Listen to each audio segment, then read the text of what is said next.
Wel, gawn ni droi at Salm 93, a mae'n galwad I addoli heno, Salm 93. Mae'r arglwydd yn frenin, a mae wedi ei wisgo am awredd. Mae'r arglwydd wedi ei wisgo a nerth yn bregus iddo. Yn wir, mae'r byd yn sicr ac nis symudur. Mae dy orsedd wedi ei sefydlu erioed, yr wyt ti tragwyddoldeb. Cododd y dyfroedd o arglwydd, cododd y dyfroedd ei llais, cododd y dyfroedd ei rhi. Cryfach na sŵn dyfroedd mawrion, cryfach na thonne'r môr, yw'r arglwydd yn yr uchelder. Mae dy dystiolaethau'n sicr iawn, sancteiddrwydd sy'n gweddu i'th di o arglwydd hyd byth. Wel, gawn ni barhau nawr I addoli ein brenin ni, gyda ein hemyn cyntaf, ti ydyw yw'r gogoniant, ti yw tywysog hedd.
Wel, mae gyda ni ddau ddarlleniad heno o'r ddau testament. Yn gyntaf, Salm 110, ac wedyn, fel chi'n gweld, o Hebreaid a'r bennod gyntaf.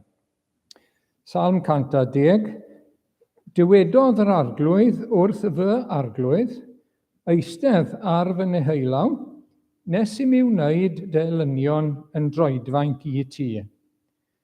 Mae'r arglwydd yn estyn I ti, o Sion, deir nwialen awdurdod. Llywodraetha dithau yng nghanol dy elynion. Mae dy bobl yn deimgar I ti, ar ddydd dy eni, neu falle yn nydd dy nerth. Mewn gogoniant sanctaidd o groth y wawr, fel gwlith ych genhedlais di. Tyngodd yr arglwydd ac ni newidia, yr wyt yn offeiriad am byth, yn ôl urdd Melchizedek.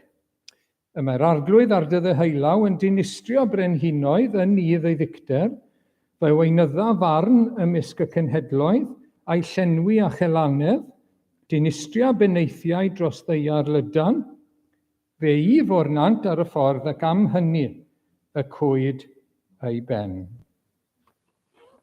Wedyn, o'r llythyr at yr Hebreaid, a'r bennod gyntaf. Mewn llawer dull a llawer modd, y llefarodd Duw gynt wrth y tadau trwy'r proffwydi, ond yn y dyddiau olaf hyn, llefarodd wrthym ni mewn mab. Hwn yw'r un a benododd Duw yn etifedd pob peth, a'r un y gwnaeth y bydysawd drwyddo, ef yw disgleirdeb gogoniant Duw, ac y mae stamp ei sylwedd ef arno, ac y mae'n cynnal pob peth a'i air nerthol. Ar ôl iddo gyflawni puredigaeth pechodau, eisteddodd ar ddeheulawr mawr hydy yn yr uchelder. Wedi dyfod gymaint yn uwch na'r angylion, ac y mae'r enw a etifeddodd yn rhagorach na'r eiddynt hwy. Oherwydd wrth bwy o'r angylion y dywedodd Duw erioed, fy mab wyt ti, y fi ath genhedlodd di heddiw, ac eto bydda fi yn dad iddo ef a byddantau yn fab i mi.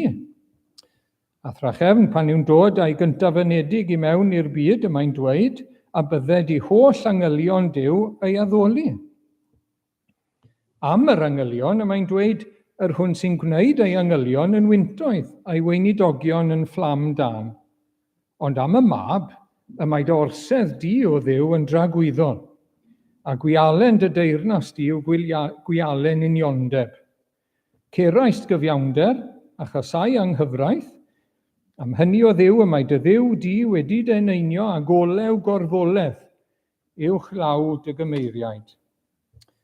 Y mae hefyd yn dweud ti yn y dechrau arglwydd a osodau sylfaenau'r ddeiar, a gwaith dy ddwylo di yw'r nefoedd. Bydde'r fyddant hwy, ond yr wyt ti yn aros. A'n hwy gyd yn hen fel dilledyn, plygu hwy fel plygu mantell, a newidir hwy fel newid dilledyn, ond tydi yr un ydwyd. Ac ar dy flynyddoedd ni bydd diwedd. Wrth bwy o'r angylion y dywedodd ef erioed, eistedd ar fy neheulaw, nes i mi osod delynion yn droedfainc i'th draed. Ond nid ysbrydion gwasanaethgar ydynt oll, yn cael ei hanfon i weini, mwyn y rhai sydd i etifeddu iachawdwriaeth. Wel, ni'n diolch i'r arglwydd am ei air sanctaidd ac yn gweddio am ei fendith ar y gair i ni heno. Amen. Gawn ni droi nawr te at yr arglwydd mewn gweddi gyda'n gilydd. Gawn ni geisio yr arglwydd nawr. Diolch o arglwydd ein Duw am y cyfle newydd heno o ddod ynghyd yn enw'r arglwydd Iesu i addoli di, i gwrdd â thi mewn oedfa newydd, i ddod arglwydd i droi ata ti, i godi'n golwg ata ti o arglwydd ac i nesau ata ti. Ac ni'n diolch bod gyda ni Dduw sydd yn Dduw byw, yn Dduw bendigedig, yn Dduw sydd yn dad, yn fab ac yn ysbryd glân, yn Dduw tragwyddo, yn greawdwr, yn gynhaliwr ac yn waredwr. Ac yn Dduw i ni'n cael ei adnabod trwy yr arglwydd Iesu. A dyna yw y bywyd tragwyddol. Adnabod di o Dduw ar hwn anfonais di. Ac o arglwydd i ni'n dod nawr i blygu eto heno ger dy fron di, i ni'n falch o gydnabod mai ti sydd Dduw. Tydi sydd deilwng o llom can, fy nghrewr mawr am Duw.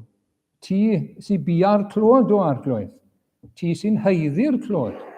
Ti sydd yn deilwng o'r clod a'r addoliad a'r mawl i gyd.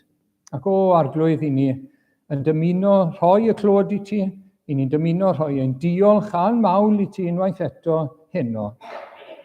Ac o arglwydd i ni'n dymuno addoli di trwy ddod ac eistedd wrth dy draed fel petai, a dod i dderbyn gen i ti o'th air sanctaidd. Ac ni'n gofyn i ti eto heno i'n helpu ni nawr i addoli di mewn ysbryd ac mewn gwirionedd. Helpa ni arglwydd yn ein meddwl ac yn ein calon i nesau ata ti. Helpa ni droi ein meddwl ata ti arglwydd. Helpa ni ddod o dan dy air sanctaidd i dderbyn y gair, i ymateb iddo fe hefyd arglwydd ac i fyddhau iddo fe yn ein bywyd. Ac i ni'n diolch bod y air yn sôn amdana ti dy hunan. A diolch heno bod ni'n cael golwg yn y salm sydd gyda ni ar yr arglwydd Iesu Grist. Fel ein brenin ac fel ein harchoffeiriad mawr. Ac arglwydd i ni'n diolch am hynny. Bod gyda ni frenin gogoneddus sydd wedi concro pob un o'n gelynion yn barod mewn gwirionedd. Bod y gelynion yn dal wrthi, o mater o amser yw cyn y byddan nhw'n droedfainc i'w draed. Ac arglwydd i ni'n gweddio ac awn ni'n calwnogi heno yn y frwydr ysbrydol i ni'n rhan ohoni, yng ngwaith yr Efengil, oherwydd mae'r brenin yn y blaen. Mae'r brenin ar ei orsedd. Mae'r brenin wedi ei ddyrchafu at ddeheulaw Duw ymhell uwchlaw pob tywysogaeth a pob gallu a phob enw sy'n cael ei enwi yn y nef neu ar y ddaear. Ac arglwydd i ni'n diolch am gyfle fel hyn arglwydd yn ein dyddiau ni. Mae dy achos di yn ein gwlad ni yn weddol isel ac i ni'n gallu anghofio mae ti sydd ben. I ni'n gallu anghofio dy fod ti'n teyrnasu mewn gogoniant. Ac dim ond mater o amser yw cyn darostwng pob gelyn. Ac arglwydd felly, ni'n gweddio y byddwn ni yn cael hyder yn yr arglwydd Iesu Grist, yn cael ein calwnogi heno, ac trwy dy air sanctaidd yn cael golwg newydd, golwg ffres arno fe. Diolch am ein harchoffeiriad tragwyddo. I ni'n diolch bod ei aberth, bod wedi offrymu hunan unwaith, mewn un prynhawn, dros ein pechodau ni. Ac arglwydd bod effaith hynny yn para byth. Diolch arglwydd, bod effaith yr aberth, bod effaith yr iawn a dalwyd ar y groes, byth yn mynd i ddod i ben. Diolch arglwydd bod ni'n lan nawr trwy ffydd yn Iesu Grist, a bydd hynny byth yn cael ei droi nôl. Diolch bod rhinwedd yr aberth, bod rhinwedd gwad mab Duw yn para ac yn para ac yn para, ac yn ein glanhau ni o bob anwiredd, o bob pechod, ac yn glanhau ni yn ein cydwybod hefyd. Arglwydd i ni'n diolch, ac yn diolch am yr archoffeiriad, yr aberth, a nawr yr un sy'n eiriol droson ni, yn y nef, yr un sy'n ei cynrychioli ni, yr un sy'n ei cofio ni, brawd sydd yno, yn eiriol drosodd. Nid wy'n angof, nos na dydd. I ni'n cyfadde arglwydd, ni sy'n anghofio amdano ti. Dwi ti byth yn anghofio amdano ni. Ni yw cannwyll dy lygad di. Ac arglwydd na fydde ti yn gannwyll yn llyged ni trwy'r amser. A byth, bod ni byth yn colli golwg. Ond diolch am y cyfle hyn te, o gael meddwl eto a troi ein golwg at yr arglwydd Iesu. Diolch arglwydd bod ni'n cofio ni. Diolch oherwydd hynny bod gras yn llifo trwy'r amser i bob un sy'n ei geisio fe. Diolch bod na ddewid y byddai'n ein cadw ni wedyn ni, achos bod e'n byw bob amser i eiriol droso ni. Diolch am anfon yr ysbryd glân i fod gyda ni, ddod â ni i fywyd yn gyntaf, i'n bywhau ni, ac i'n dangos Iesu Grist, dangos ein hangen, ac wedyn arglwydd i ddod ar gair yn real i ni, ac i'n harwain, i'n goleio, i'n cysuro, i'n gwedd newid ni o goniant i ogoniant. Ac i'n nerthu ni yn ein tystiolaeth, felly ni'n diolch arglwydd. I ni yn diolch am yr Efengil heno, ac i ni yn diolch am yr arglwydd Iesu. Ac i ni'n gweddio yn wir y byddwn ni yn bobl ewyll ysgar, yn wyneb dy ogoniant ti, yng ngoleuni dy brydferthwch di a fuddugoliaeth hyfryd. Arglwydd felly, siarad yn ni eto heno, dangos i ni yn ffres o ogoniant yr arglwydd Iesu a'i brydferthwch ef. Calwnoga ni i ni'n gweddio. Ac o arglwydd i ni'n cofio am ein gilydd, rhai bant nawr ar ei gwyliau ac yn y blaen, bendithion nhw, lle bynnag yma nhw arglwydd, a deren nhw nôl yn ddiogel ato ni. I ni'n gweddio dros rhai sydd mewn gwendid ac afiechyd o arglwydd, ac ni'n cyflwyno nhw eto yn dyner i ti yn gofyn am adferiad yn enw Iesu Grist. Ac yn gofyn am dy ras o arglwydd, i'n cynnal ni ym mhob sefyllfa, pob un ohono ni. Ac o arglwydd i ni yn dal i gofio am rhai sydd yn galaru o'n plith a chysylltiadau gyda ni, ac yn gofyn am dy ddiddannwch ac i obaith byw ar y fengil, cydbwyso gyda'r gofid a'r trallod a'r golled. O arglwydd i ni yn cyflwyno brodyr a chwiorydd sy'n dioddau eto mewn gymaint o ffyrdd, bendithion nhw a cynnal nhw arglwydd, ni'n cyflwyno'r byd a'r brwydrau a'r rhyfela o arglwydd, ac ni'n gweddio dros arweinwyr y byd, fel i ni fod i wneud. Ni'n gweddio am fesur o ras arglwydd, mesur o heddwch yn ein byd ni, trwy dy drigaredd arglwydd, yng nghanol yr holl rhyfela a dioddefaint. Ti wedi'n rhybuddio ni, y bydd rhyfeloedd a sôn am rhyfeloedd, mae fel na fydd i, ond o trigarha yw ein gweddi ni. A bendithia dy bobl sydd ar bob ochr i'r rhyfeloedd yma. Rhai ymhlith yr Iddewon, rhai ymhlith y Palestiniaid, rhai yn Wcrain, rhai yn Rwsia. Nertha dy bobl arglwydd i fod yn dystiolaeth i ti, i fod yn halen ac yn oleuni yn y dyddiau hyn. Ac o arglwydd nawr, ni'n gofyn i ti fendithio gwaith yr efengil yn ein gwlad ni. O arglwydd i ni'n ymwybodol, hebddo ti, i allwn ni wneud dim. Trigarha wrthon ni arglwydd, ymwyl â ni yn dynerth o arglwydd, bywhad o waith yng nghanol y blynyddoedd. Derbyn ni nawr o arglwydd wedi maddau ein pechodau trwy Iesu Grist, ein harglwydd a'n gwaredwr, ein prynwr caredig. Amen.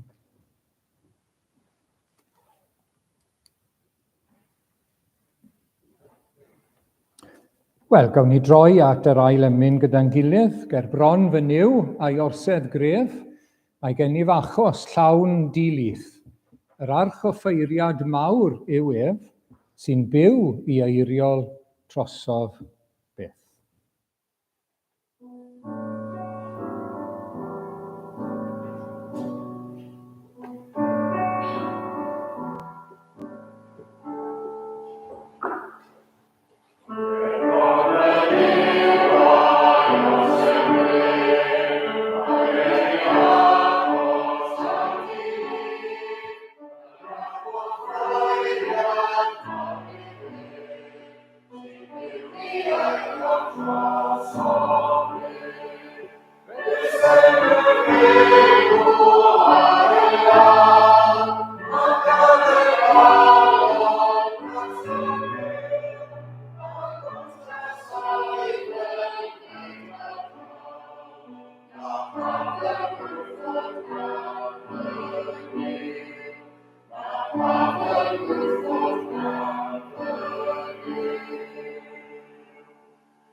Wel, ni'n troi yn sylw nawr te heno nôl at Salm 110, ac dyma y salm mwyaf poblogaidd yn y Beibl. Falle bod e ddim y salm mwyaf poblogaidd yn gyffredinol, falle byddech chi'n gweud mai Salm 23 yw salm mwyaf poblogaidd yn ein cymdeithas yn gyffredinol, ond dyma'r salm sy'n cael ei chyfeirio ati fwyaf trwy'r ysgrythur. Mae yna dyfynnu ohoni 9 gwaith yn y Testament Newydd, yn fwy nag unrhyw salm arall, ac wrth gwrs mae'r cyfeiriad at Iesu Grist, achos mae'n salm meseianaidd. Mae'n edrych ymlaen at y Meseia, a mae'r Meseia fan hyn yn cael ei ddisgrifio mewn 2 ffordd. Mae e'n frenin ac mae e'n offeiriad. Dyna fe, mae e'n frenin a mae e'n offeiriad neu yn arch offeiriad. Ac mae'n berthnasol iawn i ni yr wythnos yma. Dyna pam, am un rheswm, mae werth troi at y salm unrhyw bryd. Mae'n bwysig iawn. Ond dydd Iau, mae'n ddydd Iau dyrchafau. Ascension Day, ynddo fe? Y diwrnod, cofio nawr te, 40 diwrnod ar ôl yr atgyfodiad, esgynnodd yr arglwydd Iesu nôl i'r nefoedd. Ac mae yn ddigwyddiad pwysig iawn yn yr Efengyl, oherwydd mae'n rhan o ddyrchafiad Iesu Grist. Mae 2 ran i beth ddigwyddodd i'r arglwydd Iesu, mab Duw. Mae ei ddarostyniad, so humiliation, pan mae'n dod lawr o'r nefoedd, bob cam i'r groes a'r bedd, ac wedyn ni, diolch yn gorffen fyna, mae ei ddyrchafiad. A mae yna 4 rhan i'w ddyrchafiadau.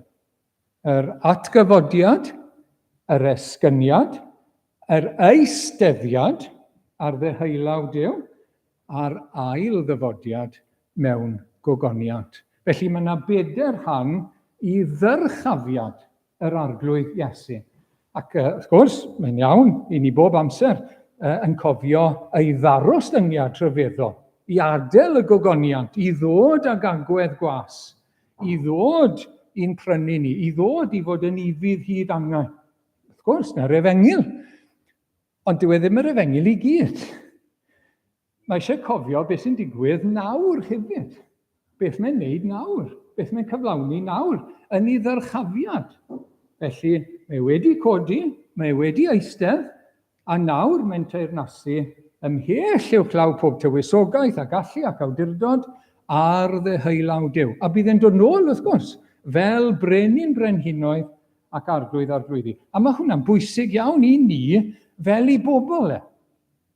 Di ni ddim yn edrych nôl yn unig ar yr arglwydd Iesu, ar ei daith o'r nef i'r groes ac i'r bedd, full stop. Nage. Mae rhaid ni gael y darlun llawn. Achos i ni'n byw yn y presennol nawr. Ac i ni'n edrych ymlaen at y dyfodol hefyd.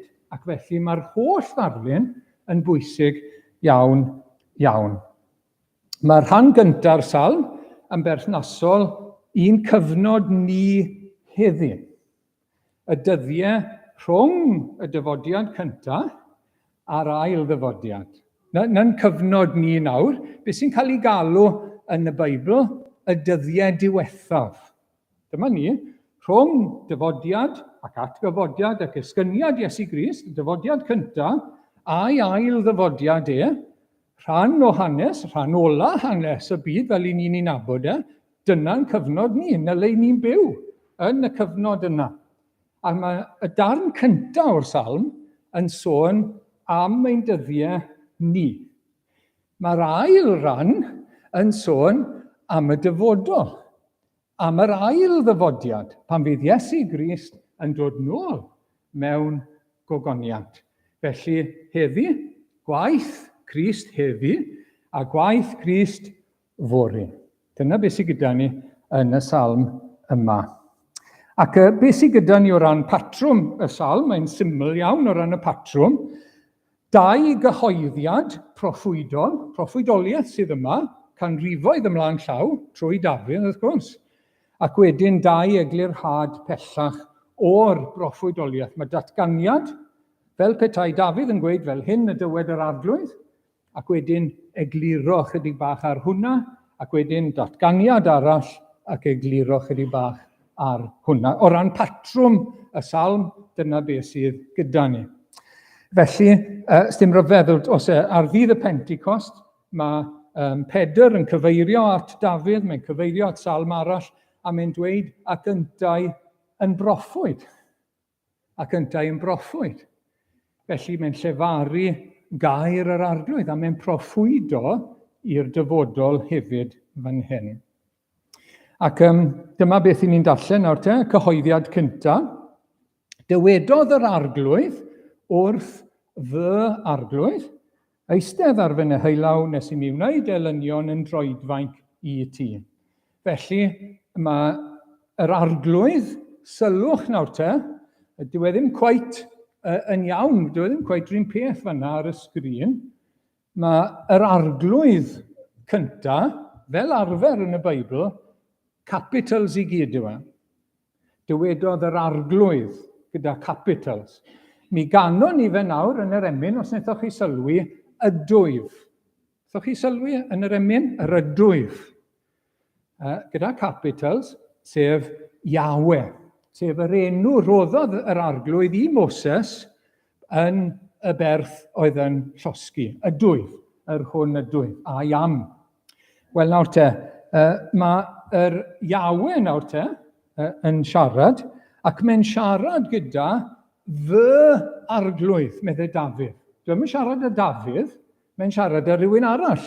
Mae'n siarad ag arglwydd Dafydd. Dwi'n siarad â brenin Israel, mae'n siarad â brenin Israel. Mae'n siarad â'i fab, wrth gwrs. Mae'n siarad â'r arglwydd Iesu, ac mae hynny'n glir iawn yn y Testament Newydd. Mae y tad sy'n siarad gyda'r mab ac yn dweud rhywbeth pwysig iawn iawn.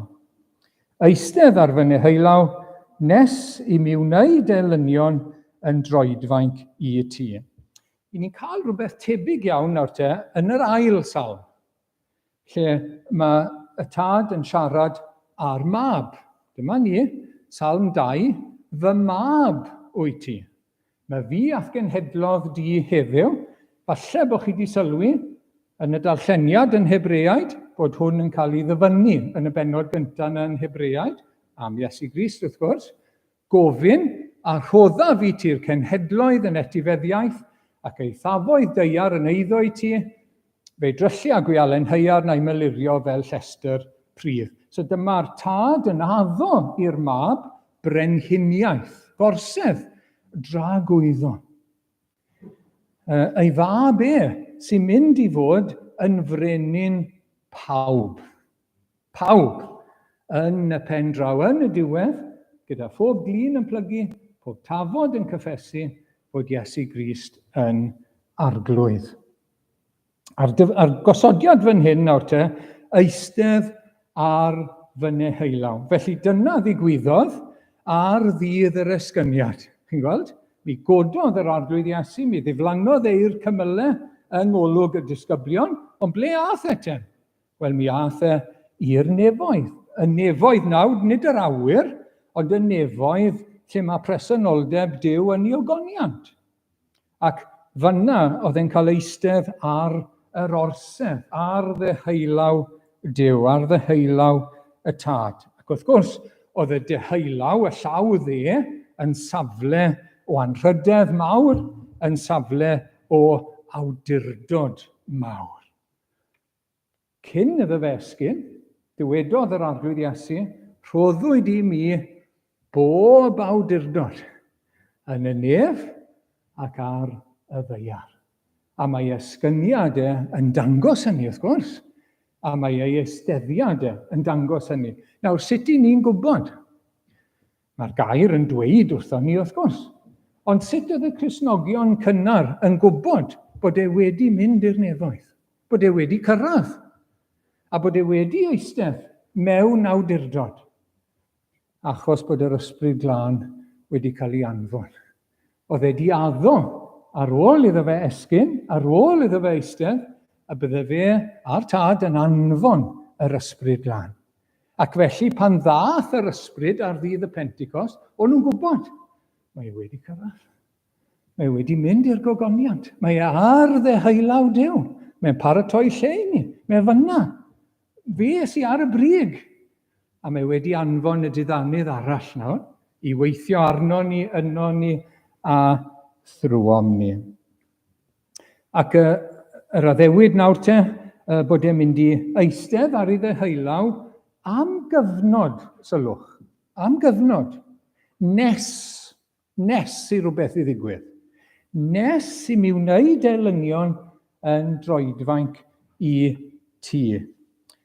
Nes i bob gelyn gael ei ddarostwng i'r arglwydd Iesu Grist. Nawr, ry'n ni'n clywed rhywbeth fel hyn, y gelyn o dan draed. Chi'n clywed e weithiau yn y Beibl. Na i roi enghraifft i chi yn Joshua 10:24. A Joshua sy'n siarad, mae yna frenhinoedd Canan wedi codi yn erbyn yr Israeliaid, a maen nhw wedi cael eu concro. A mae eisiau dangos y fuddugoliaeth nawr, dewch yma, gosodwch eich trad ar warau'r brenhinoedd hyn. Eithant wythau atynt a gosod eu traed ar ei gwarau. Mae'n symbolaidd. Maen nhw dan draed. Maen nhw wedi cael eu concro dan y draed. Ac dyna'r darlun sy'n cael ei ddefnyddio fan hyn am yr arglwydd Iesu, bydd ei elynion dan draed, felly, yn droedfainc i ti, ac yn yr Hebreaid yn droedfainc i'ch draed. Pwy yw'r gelyn? Wel, yn Effesiaid, chi'n cofio, mae'r apostol Paul yn y 6 bennod yn sôn am y frwydr ysbrydol, nid a dynion, mae drolion yr ydym yn yr afael, ond tywysogaethau, awdurdodau, llywodraethwyr, tywyllwch y byd hwn, a phwerau ysbrydol drygionus yn y nefolion leoedd. Felly, mae'r diafol, mae lu, a mae bobl sydd dal yn heyrnas Satan. Felly mae yna elfen ysbrydol nefol, os mynwch chi, y demoniaid, y diafol, a wedyn pobl sydd dan lywodraeth y diafol yn ei pechod o hyd. Ac mae nhw'n cael ei disgrifio fel gelynion yr arglwydd. Oedden ni'n olynion, wrth gwrs. Yn ein pechod, tra bod ni'n mynd ar llwybr pechod, bant oddi wrth Dduw, oedden ni'n mhlith y gelynion. Yn heyrnas y tywyllwch oedden ni, ond am drigaredd Dduw yn ein galw ni, yn tynnu ni at Iesu Grist, a dod â ni o dywyllwch i oleuni, o feddiant Satan at Dduw. Felly, dyna y gelynion. Felly, mae'r elyniaeth yn gallu torri mas gyda pobl, wrth gwrs, yn erlyd, fel sy'n digwydd yn ein byd ni heddi, neu mae'n gallu bod yn ysbrydol gyda'r un drwg yn erlyd, yn ein temtio ni, yn ein bygwth ni, eto, fel ni wedi canu nawr, am Satan yn ein cyhyddo ni, yn brwydro ni, mewn brwydr ysbrydol. Pan chi'n meddwl am wasanaethu yr arglwydd, pan chi'n meddwl am addoli Duw a'i ddilyn a'i wasanaethu fe, pan chi'n meddwl am droi at y gair, yn aml iawn chi'n ffindo, mae'n frwydr. Dwi'n mynd rwydd. Mae yna bethau'n rhwystro ni, mae yna bethau'n gweithio neu'n herbyn ni. Mae'n frwydr ysbrydol. A dyna ni. Ond, does dim gobaith i elynion Crist. Dim. Does dim gobaith o gwbl i'w elynion Mater o amser yw cyn iddo fe sathru pob un dan draed. Mae wedi ennill y fuddugoliaeth yn barod mewn gwirionedd, wrth gwrs, ar y groes, yn atgyfodiad, y bedd gwag a'i esgyniad. Ond mae'r frwydr dal yn mynd ymlaen, mae'r gwaith, y gweithio hwnna mas dal yn mynd ymlaen tan y diwedd. A naill llai mae pobl yn ildio nawr o'i bodd i'r arglwydd Iesu, dyna alwad yr Efengyl, wrth gwrs. Fi'n cofio clywed tystiolaeth ffrind i fi yn dweud am ryw gyfarfod oedd a clywed ar Efengyl. A beth wedodd e? Y diwrnod yna, oedd wedi'n concro fe wyllus i. O'n i'n licio hwnna. Y diwrnod yna, oedd yr arglwydd wedi concro neu wyllus i. Dath e'n frenin arna, dath e'n waredwr ac yn arglwydd arna, trwy gariad a'i ras, y diwrnod yna. Na fe, naill ai ni'n ildio nawr, o'n bodd, neu dan orfodaeth, pan fydd Iesu Grist yn dod yn ei ogoniant. Pryd hynny, bydd pawb yn plygu, bydd ddim dewis, bydd ddim cwestiwn am y peth.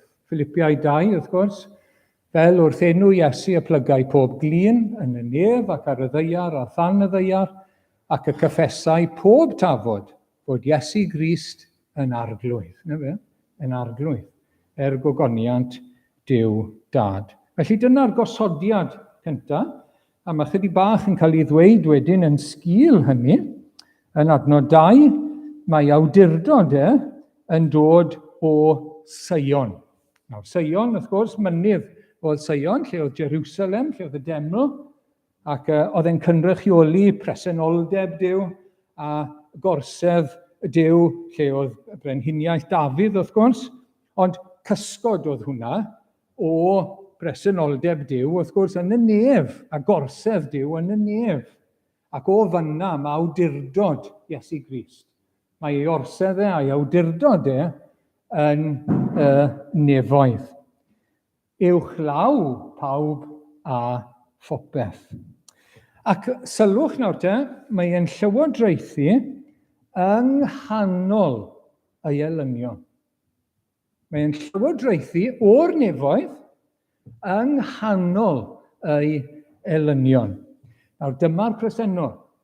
Dyma beth sy'n digwydd heddi. Mae'r gelyn yn dal ar waith. Dyn ni ddim mewn byd heb elynion. I ni yng nghanol y gelynion. A mae e'n llywodraethu o'r nef a ninne yng nghanol y gelynion.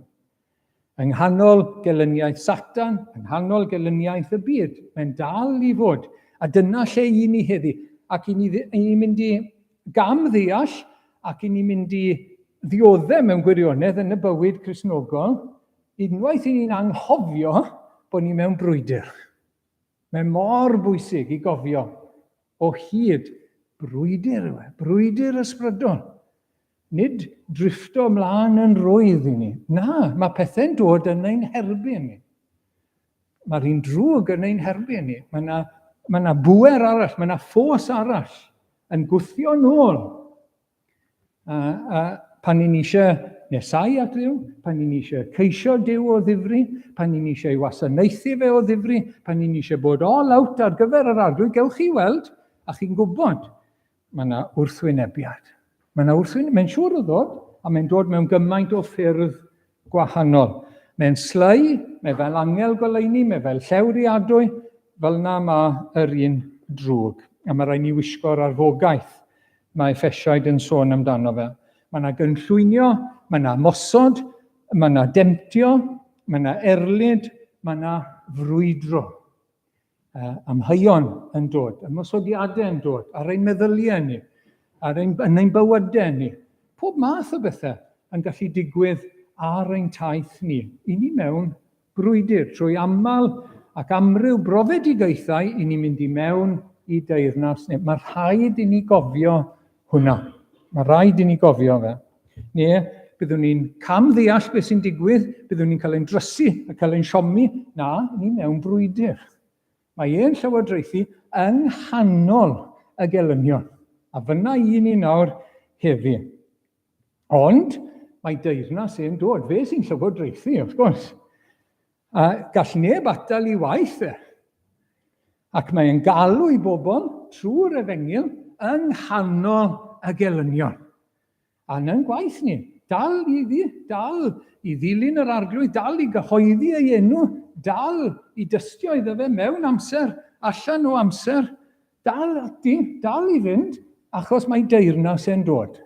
Mae e'n llywodraethu, a mi fydd e'n cyflawni ei bwrpas, a mi fydd e'n casglu ei bobl i gyd i mewn. Ac mae popeth yn cydweithio daioni i'w bobl yng nghanol y byd syrthiedig, toredig, brywedig, fel mae e heddi, yng nghanol y gelynion. A mae ar ei orsedd, a mae ar waith, a mae'n mynd i gyflawni ei waith erbyn y dydd ola. Mae hwnna'n bwysig, yn bwysig i ni. Oedd e'n atgoffa fi o hanes y sarf bres. Rhoi ys na fe, hanes y sarf bres, os chi'n cofio yr Israeliaid yn dod nawr bron, yn dod i wlad yr Addewid, ond dal i achwyn, dal i gwyno, wrth gwrs, a'r arglwydd yn gyrru y nadroedd yma, yn eu cnoi nhw, rhai yn marw. A maen nhw'n cyffesu, maen nhw'n dweud sori wrth Dduw, wrth gwrs, trwy Moses ac Aaron, a maen nhw'n gwneud cais, a maen nhw'n gofyn i Moses gweddia'r Dduw i symud nhw, fel bod dim nadroedd o gwbl. A mae Moses yn gweddio, ond nid dyna'r ateb mae'n cael. Na, dim symud y nadroedd, ond yng nghanol y nadroedd, gosod i fyny y sarf bres. A dyna beth ni'n cael fan hyn. Mae'r arglwydd ar ei orsedd, a nynne yng nghanol y seirf tanllyd, yng nghanol y gelyn, yng nghanol byd syrthiedig, toredig a brywedig. Ac wedyn mae yna ddisgrifiad o'i bobl e. Y mae dy bobl yn deyrngar i ti, neu yn newyll ysgar. A wy'n hoffi y darlun yma. Yng ngoleuni y brenin, yng ngoleuni ei frenhiniaeth, yng ngoleuni ei fuddugoliaeth, mae bobl yn newyll ysgar. Dyma'i brenin nhw, dyma'i ffocws nhw, dyma'i pwrpas nhw, dyma fe i brenu nhw. Ac iddo fe maen nhw eisiau byw, iddo fe yw eu pwrpas nhw, ei blesio fe, ei ogoneddu fe, ei ddilyn, ei wasanaethu fe. Bydd ei bobl yn newyll ysgar. Mae well dy fi'r cyfieithiad fel sy'n yn y mwyafrif yn nidd ei nerth. Yn nidd ei nerth. Achos mae'n frenin nerthol buddigol, chi'n gweld? Mae wedi concro pechod, mae wedi concro Satan ar y bedd. Ac oherwydd wedi ni ei ogoniant sanctaidd, neu ei brydferthwch sanctaidd. Mae'r arglwydd Iesu i ni yn brydferth yn ei sancteiddrwydd ac yn ei allu buddigol. Mae wedi cymryd ein pechodau a'n ffieidra ni ac wedi delio gyda ni. Wedi mynd â nhw gyd bant. Os neb arall wedi wneud na, bydde neb arall yn gallu wneud na ac yn dymuno wneud na. Mae wedi cymryd ein pechodau, ein ffieidra, ein gwrthryfel, popeth, arno fe ei hunan ar y groes, mae wedi delio fe, mae wedi symud e. Mae wedi concro pechod, mae wedi concro'r bedd, mae wedi concro uffern. Ni ddim yn wynebu uffern os y'n ni'n ymddiried yn Iesu Grist. Mae wedi cymryd e gyd bant. Wel, pwy sydd fel efe? Pwy sy'n debyg iddo fe? Pwy arall sydd wedi wneud na dros o chi a fi? Neb. Sy'n ryfedd, mae e mor brydferth yn ein golwg ni. Yr arglwydd Iesu, does neb tebyg iddo fe. Ac oherwydd hynny, i ni newyll ysgar. Sneb yn troi'n braich ni, sneb yn twisto'n braich ni, i'w ddilyn ni, a'i wasanaethu fe, siwr allan i feddwl siwr beth. Ar ôl y cwbl mae wedi wneud, ar ôl y cwbl mae yn ei wneud, droson ni yn awr, i ni'n newyll ysgar. Dwi ddim yn fater o mae rhaid ni llusgo'n hunain. Os i ni'n wneud hynny, i ni naill ddim wedi gweld Iesu Grist, neu ni wedi colli golwg arno fe. A mae hwnna'n ffetel yn dweud.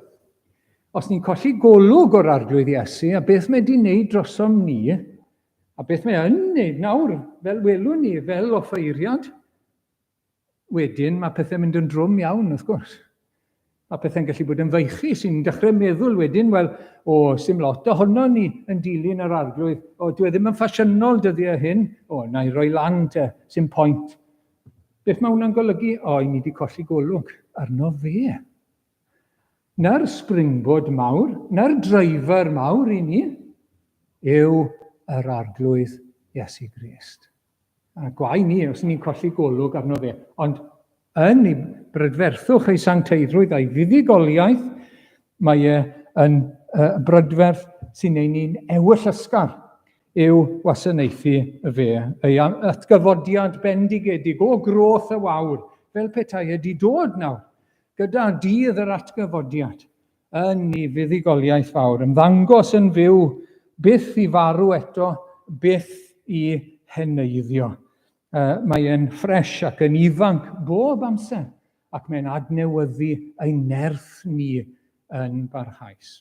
Mae rhaid i rithro yr ail gyhoeddiad yw i fod yn offeiriad. Tyngodd yr arglwydd ac ni newidia yr wyt yn offeiriad am byth yn ôl urdd Melchizedek, yn offeiriad tragwyddol. Mae hyn yn anarferol iawn, fel arfer oedd person yn frenin ac oedd rhywun arall yn offeiriad. Och chi'n cael yr un person yn frenin ac yn offeiriad.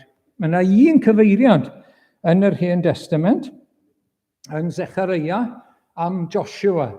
Ac wrth gwrs mae hwn yn gysgod o Iesu Grist, yr un enw yw Iesua. Gwna goron o'r arian a'r air a'i rhoi ar ben Joshua. Beth mae hwnna'n golygu? Wel, mae'n cael ei goroni yn frenin. Yr arch offeiriad. Felly mae e'n frenin, a mae e'n arch offeiriad. A mae e'n gysgod o'r arglwydd Iesu Grist. Ac hefyd, wrth gwrs, mae'n arch offeiriad nawr te gwahanol i'r offeiriaid i gyd yn yr Hen Testament, oedd yn dod o deulu Aron, o linach Aron, o deulu y Lefiaid, o lwyth y Lefiaid. Dyna oedd pob offeiriad yn yr Hen Testament lan at amser yr arglwydd Iesu. Ond o dau beth amdanyn nhw, o'n nhw'n newid bob cenhedlaeth, achos oedd e'n marw, oedd yr offeiriad yn marw, yr arch offeiriad, oedd rhaid gael un arall wedyn ni. So, bob cenhedlaeth, oedd rhaid chi gael un arall. A dros dro oedd yr offeiriadaeth yma, nes bod yr arch offeiriad yn dod, Iesu Grist. Ac unwaith dath diwedd wedyn ni, ar yr offeiriadaeth gyda yr offrymau, yr anifeiliaid ac yn y blaen. Oedd ddim eisiau reina ragor nawr, oedd yr offeiriad wedi dod ac wedi offrymu ei hunan. Felly, dyw e ddim yn dilyn patrwm yr offeiriaid yn yr Hen Testament, mae'n dilyn patrwm arall, sef Melchizedek. Ystyr Melchizedek yw brenin cyfiawnder ac oedd e hefyd yn offeiriad. Felly oedd e'n gysgod o Iesu Grist, a mae Iesu Grist yn dilyn patrwm Melchizedek, brenin ac offeiriad mewn un person. Chi'n gweld? Okay. Falle bod chi'n cofio oedd Melchizedek yn amser Abram, oedd Abram wedi concro rhai o frenhinoedd y wlad, oedd wedi dod ac ymosod ar Sodom, cymryd Lot bant, ac yn chi'n cofio'r stori, oedd Abram di mynd, concro nhw, cael Lot nôl, a wedyn, ar ôl cael Lot nôl, ennill buddugoliaeth, mae Melchizedek yn dod i gwrdda fe. A beth mae'n neud wrth ddod i gwrdda fe yw ei fendithio fe. A mae ei fendithio fe fel offeiriad, wrth gwrs, yn enw Duw. Mae'n cyhoeddi bendith arno fe. A wedyn ni, mae Abram yn cyflwyno offrwm i Dduw. 10% o beth mae wedi cael o'i fuddugoliaeth o'r ysbail. 10%, mae'n rhoi degwm i Dduw trwy Melchizedek, yr arch offeiriad. So dyna fe, dyna chi'r cysgod a'r patrwm. Mae'n brenin buddigol ni hefyd yn offeiriad tragwyddol. Mae Iesu Grist yn offeiriad am byth. A mae hwnna'n bwysig i chi a fi. Dwi ddim yn gorfod cael ei aberthu eto. Pan ni'n cael cymundeb, i ni ddim fel y pabyddion yn gweud bod ni'n ail gynrychioli Iesu Grist, re-present, dim o gwbl. Cofio rhywbeth sydd wedi digwydd unwaith am byth i ni ar y groes. A mae effaith yr un aberth yn para byth. Para byth i olchi pob cenhedlaeth o'i pechodau, i ddod â ni'n iawn gyda Duw. A bydd e byth yn cael ei dynnu nôl. Effaith aberth Iesu Grist i bob un sy'n credu ynddo fe.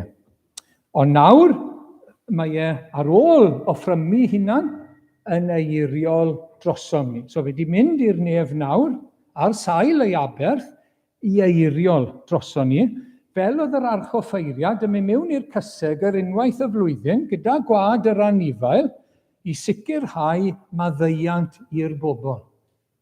A fe'n dod allan wedyn ni, yn fyw, wedi bod ym mresenoldeb Duw, a hwnna oedd y peth mawr, oedd clychau ar ei ddillad ac oedd pawb yn aros i glywed y clychau pan oedd e'n rhoi ei wisg nôl arno i ddod mas at y bobl, mae e'n fyw. Dwi ddim wedi cael ei ladd ym mresenoldeb Duw, mae'n mynd i gyhoeddi maddeuant i ni. Am flwyddyn arall, fel oedd pictiwr yr Hen Testament oedd hwnna. Wel, mae e nawr, yr arglwydd Iesu, ein harglwydd ni, ein brawd ni yn y nef. Mae'n ein cynrychioli ni, mae'n ein cofio ni, a mae'n ymbil troso ni. So, rhywun yn gofyn i chi, beth mae Iesu Grist yn neud heddi, ta? Dyma beth mae'n neud. Mae'n ein cynrychioli ni yn y nef, mae'n ein cofio ni. O'n i'n dyfynnu yn y weddi, brawd sydd yno yn eiriol drosodd. Nid wy'n angof nos na dydd. Dwi wedi gweud o'r blaen, oedd yr archoffeiriad yn cario enwau y llwythau.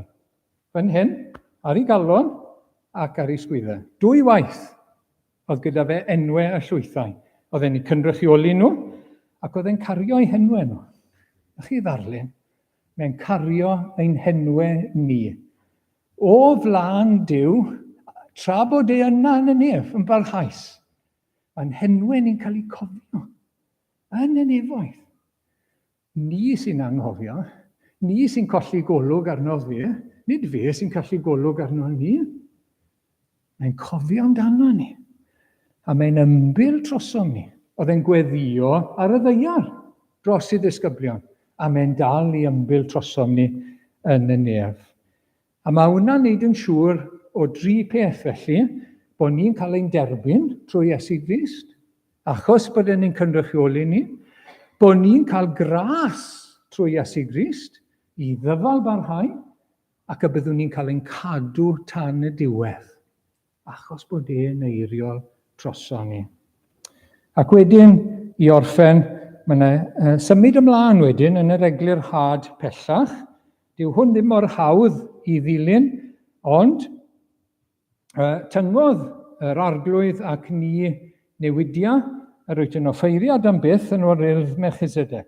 Ond mae'n newid wedyn ni, mae'r arglwydd felly, mae pwy bynnag sy'n siarad nawr, yn siarad gyda'r tad. Mae'r arglwydd, heb y capitals, sef yr arglwydd Iesu, ar dy ddeheulaw, y tad, yn dinistrio brenhinoedd yn nydd ei ddicter. Nid eistedd nes i'r gelynion cael ei roi dan draed, ond mae e nawr yn dod yn dinistrio brenhinoedd yn nydd ei ddicter. A mae hwnna'n symud ni mlaen nawr at yr ail ddyfodiad, pan bydd e'n dod i weinyddgu ei farn derfynol, a'i fuddugoliaeth derfynol. Ac bydd e'n dod wrth gwrs yn dinistrio yn llwyr. Bydd ddim cyfle wedyn ni ar ôl hynny i neb. Bydd e'n ddydd dicter a dydd dial. Dod fel barnwr gyda chosb dragwyddol, a fydd e ddim yn blino cyn gorffen y gwaith. Bydd e ddim yn blino, bydd e'n dal ati, nes bod wedi cyflawni y gwaith o roi pob gelyn dan draed. A dyma chi rai adnodau nawr te, mae hwn yn clymu gyda llyfr datguddiad, a'r ail ddyfodiad a diwedd amser. Just edrychwch ar rai o'r adnodau hyn. Gwelais y nef wedi ei hagor, a gwelai geffyl gwyn, enw ei farchog oedd ffyddlon a gwir, yr arglwydd Iesu, oherwydd mewn cyfiawnder y mae ef yn barnu ac yn rhyfela. Dyna fe'n dod i farnu ac i rhyfela yn erbyn drygioni a phob gelyn. Wedyn, adnod 15, o Ienau yr oedd cleddyf llym yn dod allan, iddo daro'r cenhedloedd ag ef, a bydd ef yn ei llywodraethu a gwialen haearn. Barn yw hwn yn dod ar y gelyn yn derfynol. A wedyn pennod 20, diolch Geraint, gwelais orsedd fawr wen, a'r un oedd yn eistedd arni, hwnnw y phoesau'r ddeiar a'r nef o'i oedd a'i gadael heb le. Na fe? Gorsedd barn yw hwnna. Yr orsedd fawr wen, yn idd y farn. Pwy yw'r barnwr?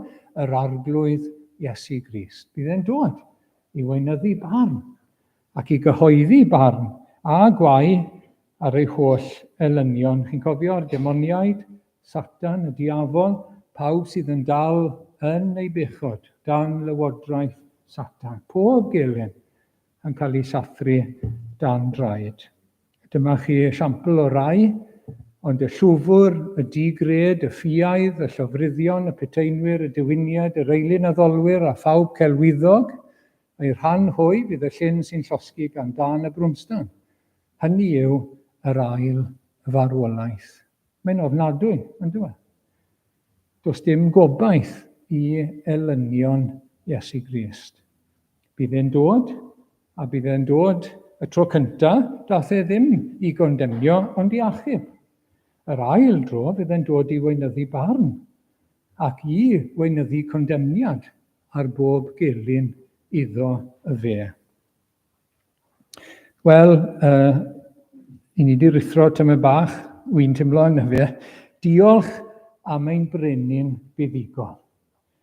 Diolch am y persbectif yma ar ein dyddiau ni. Lle mae Iesu Grist? Mae ar ei orsedd, mae ar ddeheulaw Duw. Mae'n llywodraethu yng nghanol y gelynion. Ond mae ei deyrnas e yn mynd i lwyddo. Mae'n mynd i lwyddo. Ac gadewch i ni ddal ati yn Ewyll Ysgal, un brenin bendigedig sy'n brydferth mewn sancteiddrwydd, sydd wedi concro ein gelynion ni gyd mewn egwyddor yn barod. Diolch am yr archoffeiriad tragwyddol. Mae di offrymu ei hunan droson ni gyntaf. Dim ond offrymu ein hunan fel diolch i ni iddo fe. Mae e di offrymu hunan a'i waed dros ein pechodau ni yn barod. A nawr mae'n eiriol droson ni. Mae'n ein cynrychioli ni, mae'n ein cofio ni, mae'n ein cadw ni. Gadewch ni gadw'n llyged arno fe trwy'r amser. A roi yn hynny yn Ewyll Ysgar iddo fe ac i'w waith e.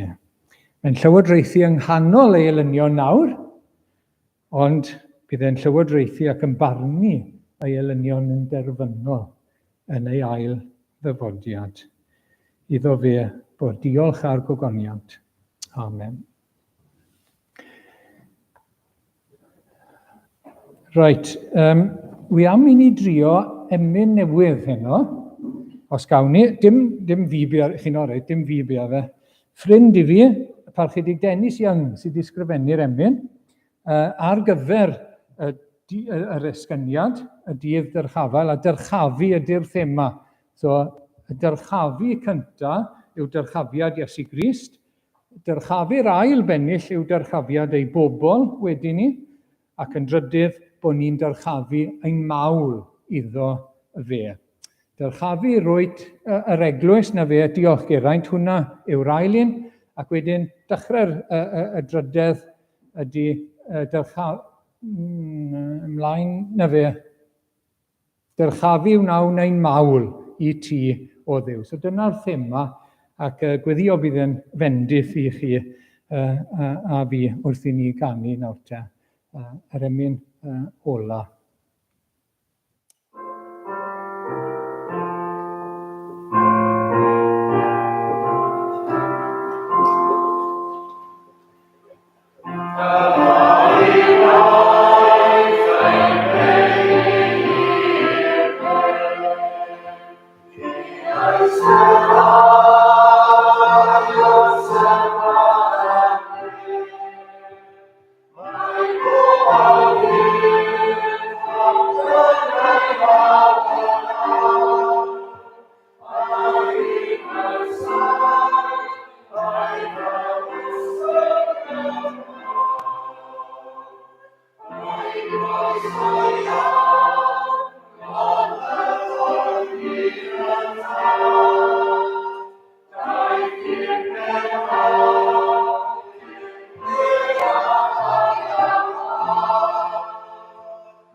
Diolch i ti, Arglwydd, am dy air, diolch am dy broffwydoliaeth trwy Dafydd, am y cynllun oedd i ddod, a diolch bod e wedi dod, a bod e yn dod yn berffaith i ben. Diolch am ein brenin bendigedig buddigol yr Arglwydd Iesu. Diolch bod e ar ei orsedd, helpa ni gael hwnna yn ein meddyliau ni dydd a nos. Mae e ar ei orsedd, ar ddeheulaw Duw nawr. Ac yn unig yn nghanol y gelynion, ond yn dod â'i lywodraeth i symud ymlaen ac ymlaen ac ymlaen, trwy ei nerth ef. Diolch am ein harch o ffeiriad tragwyddol. Diolch bod e'n ein cynrychioli, diolch bod e'n ein cofio, diolch bod e'n ymbil troso ni. Diolch bod derbyniad trwyddo fe, diolch bod pob gras i gael ganddo fe, a pob nerth i ddyfal barhau. O, Arglwydd, diolch.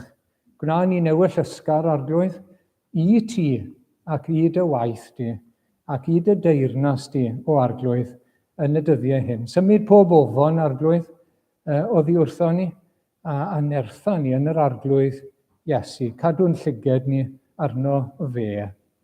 Gras ein Arglwydd Iesu Grist a chariad Duw a chymdeithas yr Ysbryd Glân, a'r choso gyda ni, yn awr a hyd nes y daw. Amen.